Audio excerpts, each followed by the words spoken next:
Hello all, and welcome back to Tekkie's Transport. You may have noticed that the scenery in this video is a bit different than what you're probably used to on this channel, as we have temporarily left the state of Victoria and are instead travelling over to our good neighbour to the west, the great state of South Australia.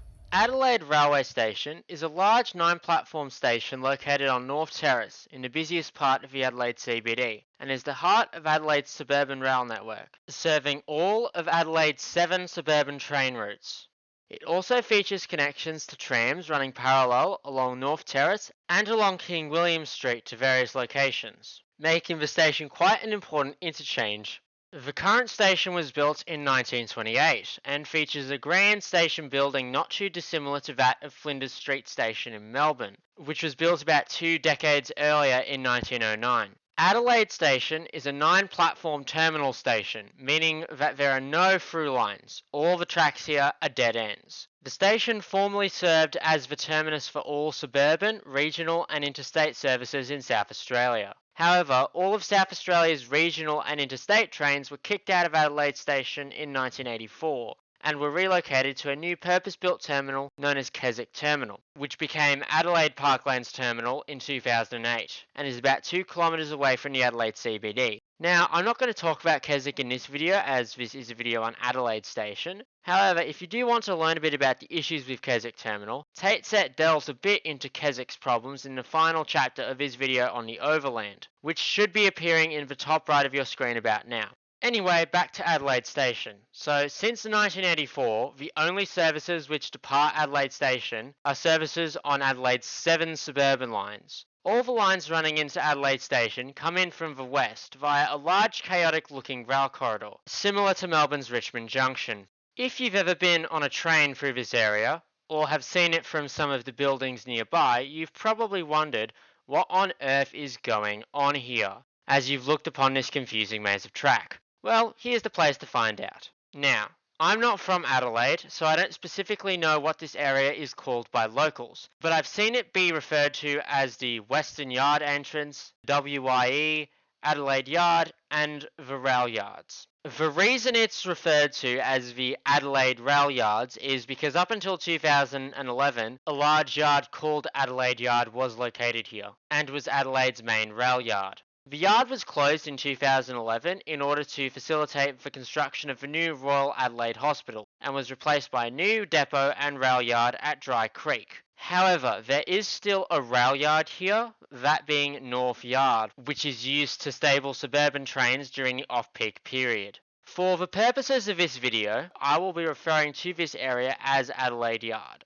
Now, Adelaide Station has 9 platforms, forming 4 islands and 1 single platform. The area from the Morford Street Bridge to the platforms was roofed in the mid-1980s, meaning that the platforms are technically underground. And a special extraction system exists here to remove the diesel fumes expelled from Adelaide's diesel-powered trains. Leaving the platforms at Adelaide, the tracks condense into 4 track pairs, forming an 8-track corridor. These tracks are all unidirectional with left-hand running. Here I'm showing all the up lines running towards Adelaide in blue, with all the down lines heading away from Adelaide shown in red. Everything else in grey is bidirectional, meaning that the tracks can be used in both directions. Something that is really important here, given all the platforms here are dead-end platforms. About 500 metres away from Adelaide Station is the area known as Junction, which is where the 8-track corridor splits into 2 quad-track corridors. Finally, there are also a number of crossovers and ladder tracks here, which allow trains to use alternate platforms if required. Now, you're probably wondering what these other tracks here are used for.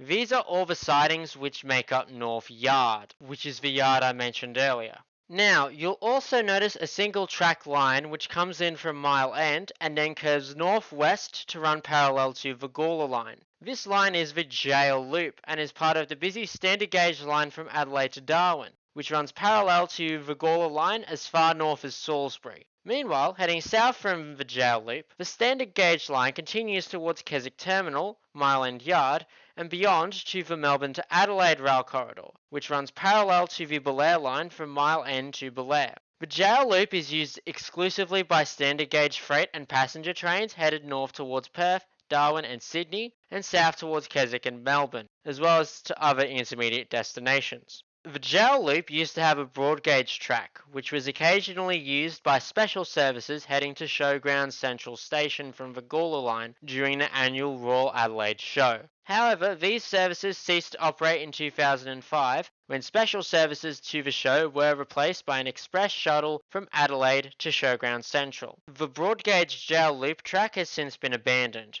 So, now let's have a look at where all the trains go and what routes they take through Adelaide Yard. We're going to start with the bottom 4 tracks, which all turn south at Nairn Junction towards Mile End. These tracks all lead out to Goodwood, which is the junction of the Seaford and Flinders lines from the Belair line, with the Seaford and Flinders lines turning southwest to head towards their junction at Woodlands Park.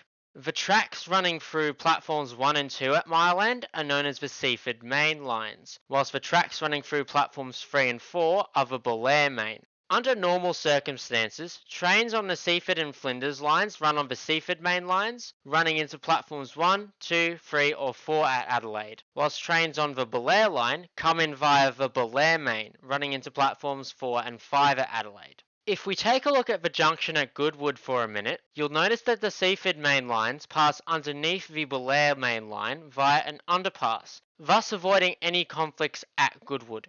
In the event of a disruption, Belair line trains are able to run on the Seaford Main lines into Adelaide Station using the crossovers on the upside of Goodwood. And likewise, Seaford and Flinders line trains are able to run on the Belair Main lines using crossovers at Adelaide Showground and at Mile End. Now, we only have 2 line pairs left, which turn northwest at Nairn Junction to head towards the Torrens River. The western track pair are known as the Gawler Central Main, whilst the eastern track pair are the Outer Harbour Main. On the other side of the Torrens is the area known as Torrens Junction, which is where the Gawler line breaks away from the other lines which continue northwest towards Woodville. Now, the Gawler line is pretty simple, coming in from North Adelaide on the Gawler Central Main and running into platforms 5, 6 or 7 at Adelaide. So, we now only have 1 track pair left, that being the Outer Harbour Main, which leads out to Woodville. Woodville is the junction of the Grange line from the Outer Harbour and Port Dock lines, which continue northwest towards their junction at Alberton. Trains on the Outer Harbour Main come in from Bowden and usually run into platforms 8 and 9 at Adelaide, although they can also run into 5, 6 and 7 if required.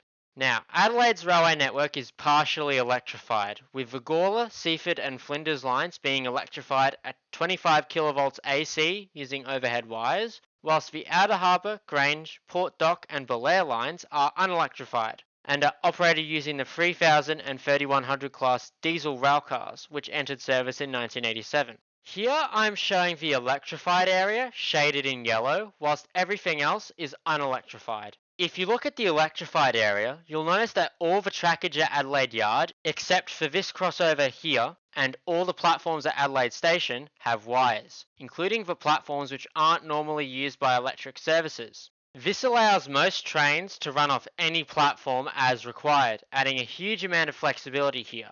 The only tracks which don't have access to all platforms at Adelaide are the Outer Harbour Main lines, which can only access platforms 5 through to 9.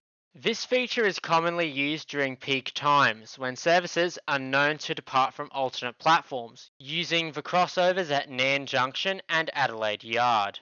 For instance, a train coming in on the Gawler Main could switch over to the Belair Main tracks at Nairn Junction and run into platform 4. The Belair Main tracks are also electrified as far as Goodwood, which allows trains on the Seaford and Flinders lines to run via the Belair Main lines if required. The crossovers at Adelaide Yard are also commonly used by empty trains heading to or from yards, depots or workshops. However, as this is a big flat junction, these moves can create several conflicts with other traffic. So that's the Adelaide Railyards, an important piece of the Adelaide railway network which keeps the people of Adelaide moving. To those of you who made it to the end, thank you so much for watching. Given that I'm not from Adelaide, there's a good chance that I've made a mistake or I've missed something, so if I have, feel free to correct me in the comments. Make sure you like and subscribe, feel free to join the Discord server, link in the description, and have a nice day.